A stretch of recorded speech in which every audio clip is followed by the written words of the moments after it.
Hello Internet, welcome back to Tromsø Twilight, the channel where I, Vincent, talk to you, the universe, about books, movies, music that I enjoy, find interesting, or a combination of the two. And today we're going to be talking about the book You and the TV series based upon it. More specifically, we're going to be talking about Joe Goldberg, the central character, and his transition from book to screen, because I think it's a little bit interesting what happened. I saw the series first. I saw the first season because my friend Lakshmi appallingly said that the central character, Joe Goldberg, reminded her of me. Um, I'm hoping that this is because he had curly hair, worked in a bookshop, and had a degree of superficial charm, uh, not because he's a complete lunatic. Either way, I watched it. I thought it was kind of simultaneously riveting and terrible.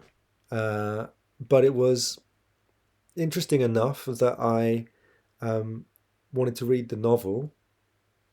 And I think that's because I found this narrator voice that the Joe Goldberg character has really compelling. And I guess that's really what has been the draw of the TV show that Penn Badgley or Bagley, how do you say his name? Penn Badgley, whatever.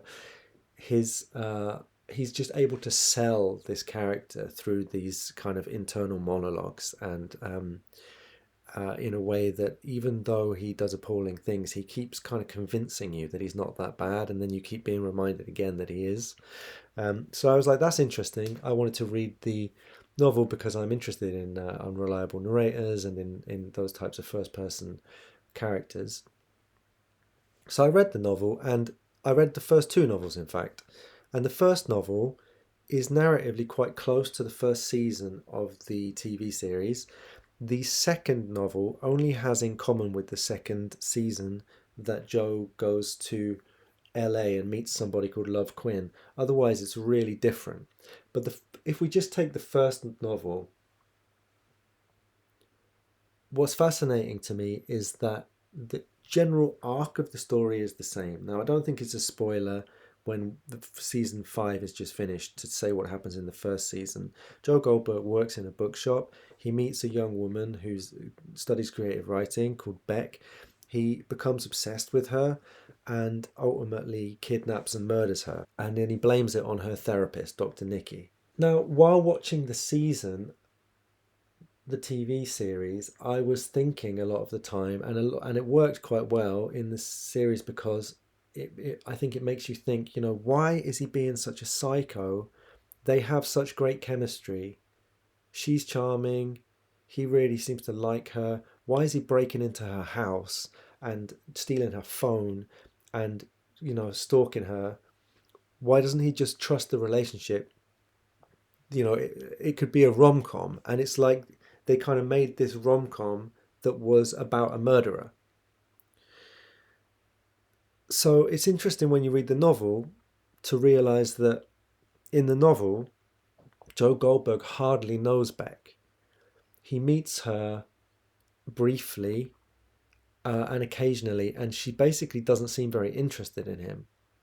She's quite a sort of uncritical, slightly unstable, possibly quite self-involved person who he idealizes completely.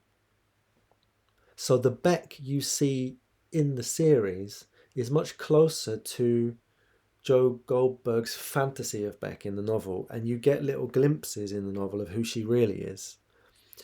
There's like one incident when they have sex, which is when she basically needs him to help her buy some furniture, and they have sex in the equivalent of IKEA. And she basically ghosts him afterwards because she's not really interested in him. But he's convinced that they have this great romance. Likewise, you get the distinct impression that Joe Goldberg in the novel is not nearly as interesting or charming as he believes himself to be. Thus, Beck's not interested in him. And the people around him don't seem to take him terribly seriously. He's extremely isolated. He has no network. uh, and that's also why he develops these obsessions. He's a very damaged guy. In the season, they also have him in the first two seasons, I believe. They have him befriend a kid, and he shows some care towards this child that kind of makes it humanizes the character in the series. But none of this happens in the novel, right? So basically, what happens in the TV series is that the Joe Goldberg you see on screen is the Joe Goldberg that the narrator of the novel is telling you he is, but not the Joe Goldberg that actually is in the book. And you hear more of his kind of self righteous, unpleasant, hypersexual, um, misogynistic interior monologue in the book, interspersed with all of the kind of stories he tells himself about himself being this nice, charming guy. In the series, you only get the sense of this other side of him very occasionally when his sort of narcissistic facade cracks, like when he realizes that Beck's been cheating on him, or um, just the fact that he's doing things like masturbating in her apartment. So that's really what I wanted to say. I think it's really interesting how, in order to make the character work in a transition from a novel to a series, they had to make the character more charming and therefore closer to the character's own delusions about himself.